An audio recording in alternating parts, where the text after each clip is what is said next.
Now only 3 contestants remained. The colonel said the death walk was about to decide the winner. Do not fall before the dawn. That would be more tragic than being eliminated at the beginning. At this moment Peter suggested the 3 of them should slow down together. Then a winner could not be determined, and it would be a protest against the competition. But Hank had a different opinion. He said their instruments were accurate to the millisecond. This trick would not work. Gary felt confused. Why did he understand the rules so well? You want to know how I know so much about the Long Wall?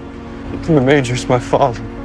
It turned out Hank was one of the colonel's many illegitimate sons. He joined the competition just to attract his attention, even if it was only a little fatherly love. But the colonel did not even look at him, and the desperate Hank had also reached his limit. At that moment he only wanted to end his life with dignity. Third warning, 38. Final warning. 50% chance now, Pete. Fucking do it! At this moment heavy rain fell again. Gary's heart began to waver. He felt he could not continue, but Peter encouraged him to keep going. The finish line seemed very close, because he saw spectators ahead, and spectators only appeared at the finish line. But Gary knew clearly, as long as there were still 2 contestants on the road, there was no finish line, because this competition only allowed 1 winner. After hearing Gary's words, Peter suddenly stopped walking. You won't win this, compadre.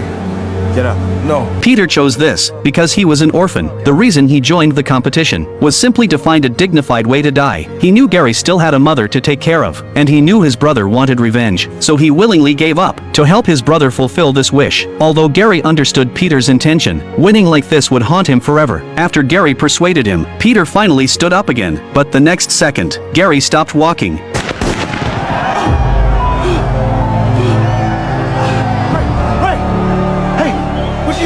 What'd you do? Ray! I can't see it, but you can. That's why I love you. Ray! Get the fuck off! Ray! Hey! No! Hey!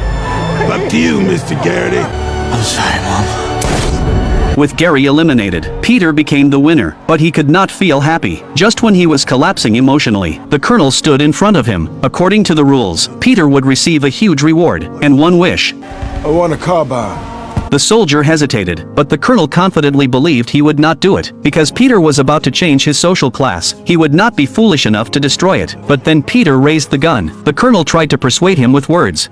The whole world is waiting for you. There's more riches than you could possibly imagine. Put the gun down. The prize is yours for the taking. Doing such a thing in front of a national broadcast was the most direct rebellion against the entire authoritarian system. And when the colonel fell, the noise around suddenly stopped. Did this mean his action awakened the public and ignited the spark of resistance, or was it brutally suppressed by the authorities, turning him into another meaningless sacrifice under the state machine? This open ending full of imagination can only be interpreted by you brothers, and bring me the answer.